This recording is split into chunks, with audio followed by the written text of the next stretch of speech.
A cop is waiting outside the bar at closing time.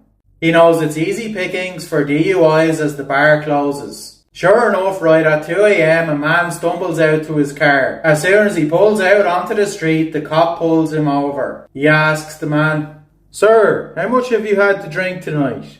The man replied, "Nothing, I've just been drinking soda all night." "Sir, I have reason to believe you're intoxicated. Please step out of the car." The man stepped out of the car. "Now please walk in a straight line." The man does it and passes the test.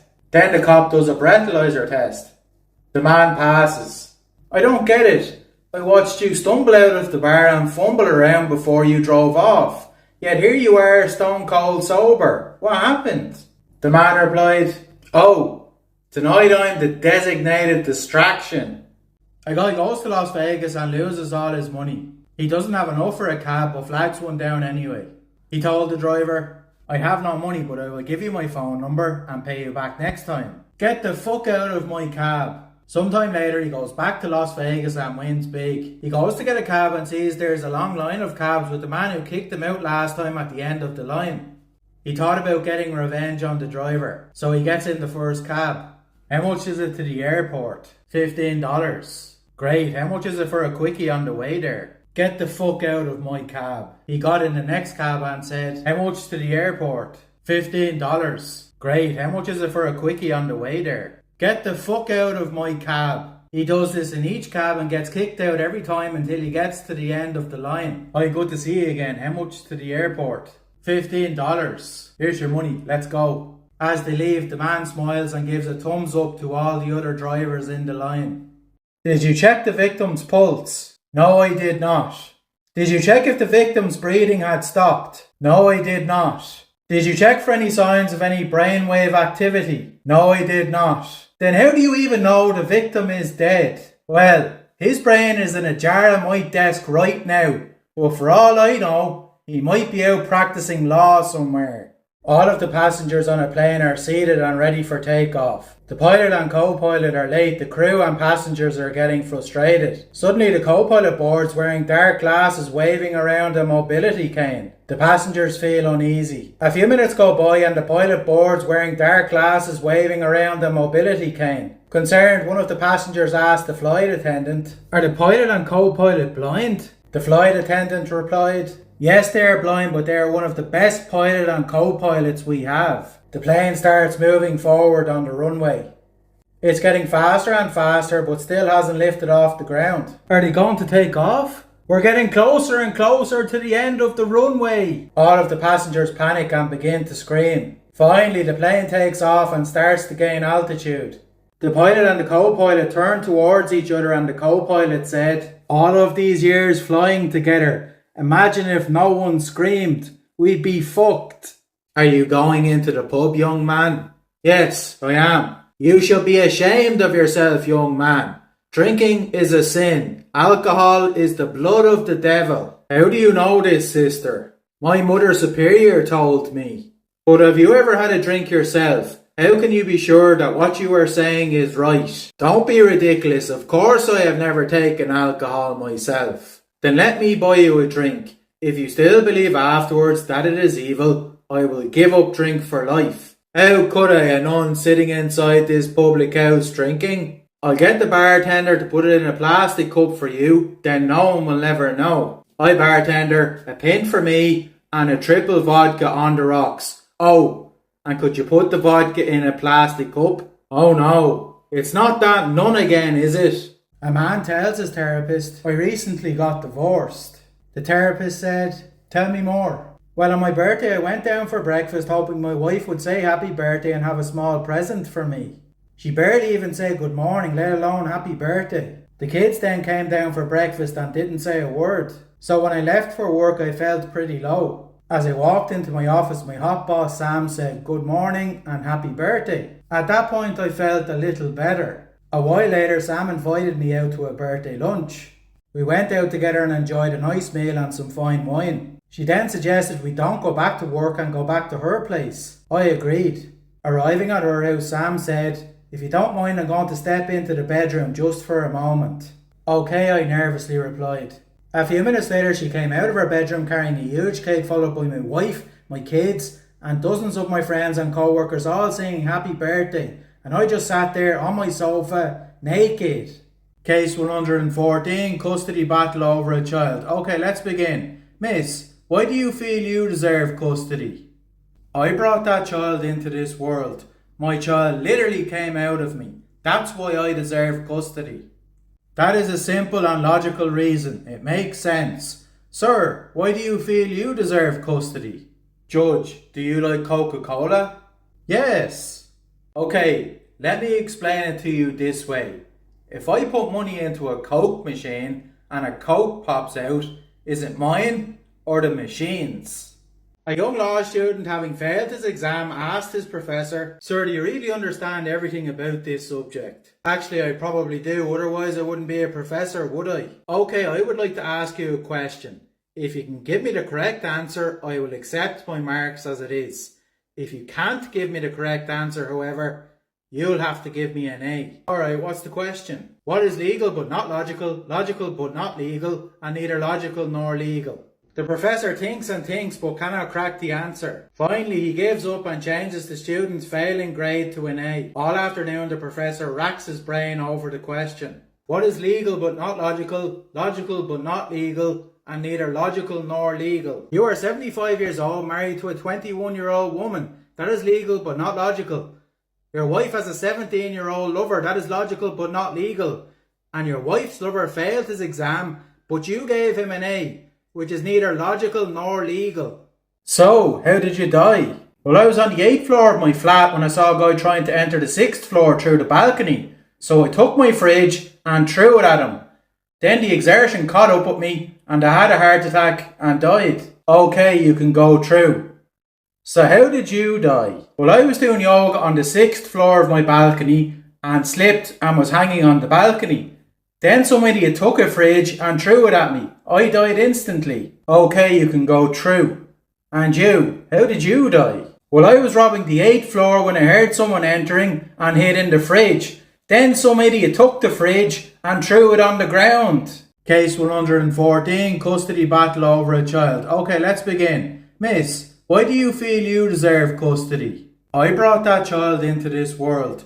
My child literally came out of me. That's why I deserve custody. That is a simple and logical reason. It makes sense. Sir, why do you feel you deserve custody? Judge, do you like Coca-Cola? Yes. Okay, let me explain it to you this way.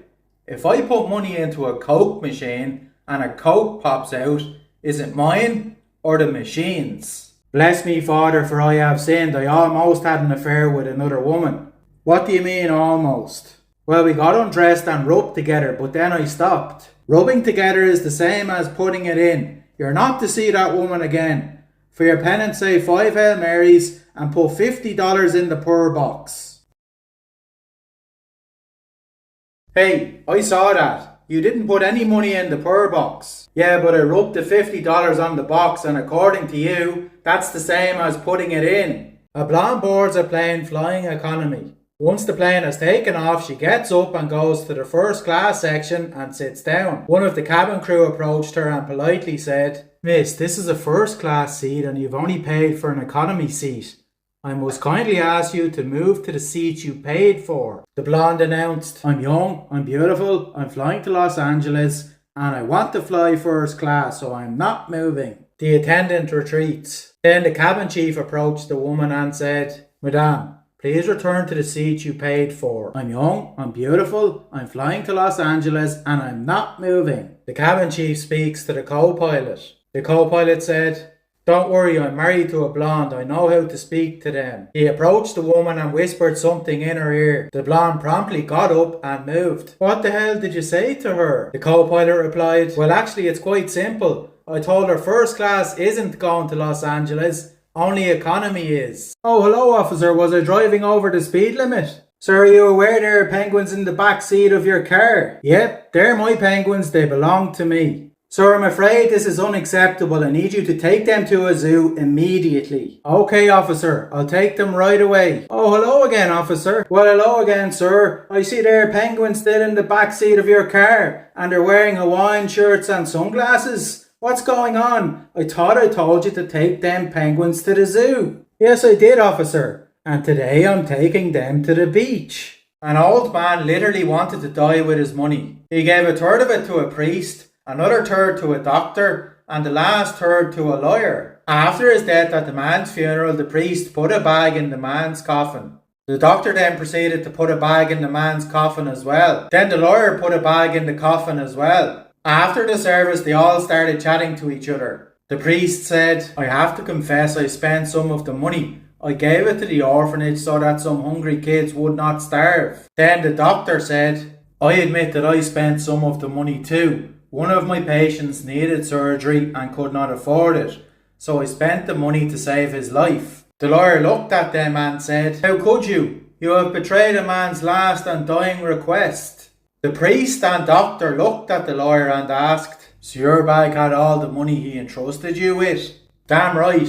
I wrote the cheque for the full amount, not a penny less. Keith and his buddy John decided to go on a skiing trip. After a few hours of driving, they got caught in a blizzard. So they got out and knocked on a farm door. An attractive young lady answered the door. John said, Miss, there is a terrible blizzard. Can we stay with you for one night? The attractive woman replied, I realise it's terrible weather out there and I have this huge house all to myself, but I'm recently widowed. And I'm afraid the neighbours will talk if I let you stay in my house. Don't worry, we'll be happy to sleep in the barn, and if the weather breaks we'll be gone at first light. Okay, you can stay in the barn. Come morning, the weather had cleared and they got underway. But about 9 months later, John got an unexpected letter from an attorney. After a few minutes he determined it was from the attorney of that widow he met. He dropped in on his friend Keith and asked, You remember that good looking widow we stayed with about 9 months ago? Yes, I do. Did you happen to go up in the middle of the night and pay her a visit and give her my name instead of telling her your name? I'm sorry buddy, I'm afraid I did. Why do you ask?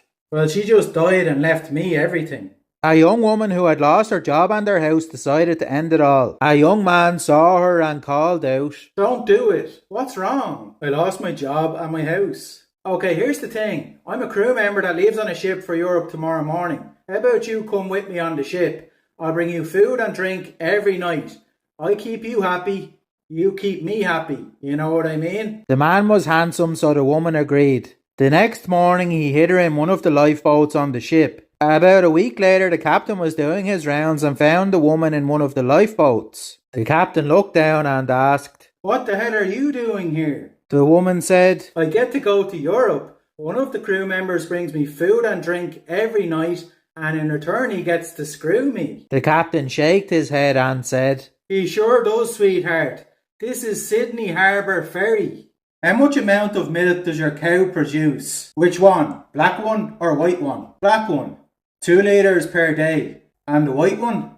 2 litres per day. Where do they sleep? The black one or the white one? The black one. In the barn. And the white one? In the barn. Your cows look healthy. What do you feed them? Which one? Black one or white one? Black one. Grass. And the white one? Grass. But why do you keep asking if the black one or the white one if the answers are just the same? Because the black one is mine. And the white one? It's also mine. Hello, miss. Hello, sir. How can I help you? Can I get 5 kilograms of potatoes, but could you wrap them each individually in a piece of paper? Sure, no problem. Can I also have 7 kilograms of onions? And again, can you wrap them each individually in a piece of paper? Ah, yes. Why not? Can I also please have 4 kilograms of carrots? And I assume you want each carrot wrapped in paper, right? If still possible, yes, please. Is there anything else, sir? Yes, what are those black things on your right? Oh, sir, those are poppy seeds, but they are not for sale. Honey, I know we've been married 15 years, but I want a divorce. I don't want you to talk me out of it because I'm having an affair with your best friend, and he's a way better lover than you. I want the house, kids, cars, checking account, and credit cards.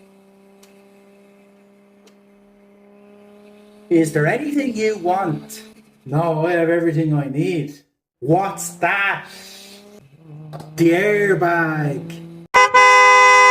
My goodness, that fish is huge. Yeah, it's a big son of a bitch. Sir, please mind your language. I am a man of the Lord. Oh no, the name of the fish is a son of a bitch. Well, in that case, I'll take the son of a bitch with me. Hey Bishop, look at this huge fish I got.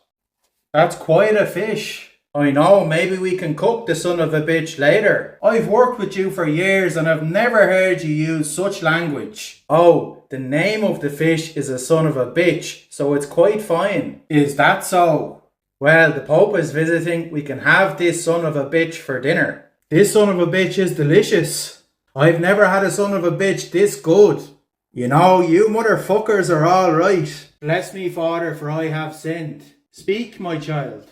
Well, Father, I lived in Hamburg during the Second World War. The Gestapo was searching for Jews to send to concentration camps, and I hid a Jewish family up in my attic. That is a rather happy confession. That is a very noble deed, my son. Why would you tell me this in confession, though? Well, Father, I also took a lot of rent from them for living in my attic. That was not right on your part. Whenever you do a good deed, you should do it for the happiness it brings others and not your personal gain. The intent was still noble though, so you have not sinned. If that's the case, I feel much better now. I would like to ask for some guidance though. Ask and I shall answer to the best of my ability. It's about that Jewish family. Should I tell them the war is over? Bob, I'm sorry. I've been riddled with guilt and I have to confess. I have been using your wife when you're not around, probably more than you. I know it's no excuse, but I don't get it at home. I can't live with the guilt any longer. I hope you'll accept my sincerest apology. It won't happen again. It's me again, Bob. I should really use spell check. I meant Wi-Fi, not wife. Hey bartender, what's that jar full of $100 bills and why is there so much money in it? That is a bet and you have to pay $100 to participate. The bet consists in 3 tests. You see that man sitting back there? His name is Big Jim. He stands 6 feet 5 inches tall and weighs 200 kilograms. For the first test, you have to knock him out. Now, the second test, if you pass the first test, you have to go out of the bar where Big Jim's dog is. You have to remove a tooth from it. Finally, the third test. If you pass the second test, you have to go up to the second floor where Big Jim's mom is. She is 85 years old and you have to screw her. If you pass all 3 tests, all the money in the jar is yours, but I must warn you, no one has ever won this bet. Okay, bartender, I'll take that bet. Hey, Big Jim. Now let's find that dog. And now, where's that old woman whose tooth I have to remove? A policeman was interrogating 3 guys who were training to become detectives. He shows the first guy a picture for 5 seconds and then hides it. This is your suspect, how would you recognise him? That's easy, we'll catch him fast because he only has 1 eye. Well, that's because the picture I showed you is his side profile. He then flashes the picture for 5 seconds at the second guy and asks him, this is your suspect, how would you recognise him? He'd be too easy to catch because he only has 1 ear. What's the matter with you two? Of course only 1 eye and 1 ear are showing because it's a picture of his side profile. Frustrated, he shows the picture to the third guy and asks, this is your suspect, how would you recognise him? The suspect wears contact lenses. The policeman is surprised because he really doesn't know himself if the suspect wears contact lenses. So he goes to his office and checks, comes back and says, it's true, how did you make such an astute observation? That's easy, he can't wear regular glasses because he only has 1 eye and 1 ear. A woman is at her boyfriend's parents' house for dinner. This is the first time meeting the family and she is really nervous. They all sit down and begin eating a fine meal. The woman is beginning to feel a little discomfort thanks to her nervousness and the broccoli casserole. Left with no choice, she decides to relieve herself and lets out a fart.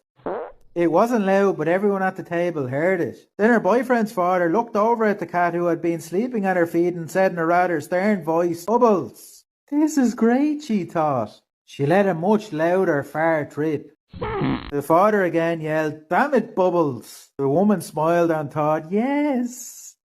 A few minutes later, the woman had to let another one rip. This time she didn't even think about it. She let a fart rip that rivaled a train whistle blowing. Once again, the father looked at the cat in disgust and yelled, damn it, Bubbles, get away from her before she shits on you.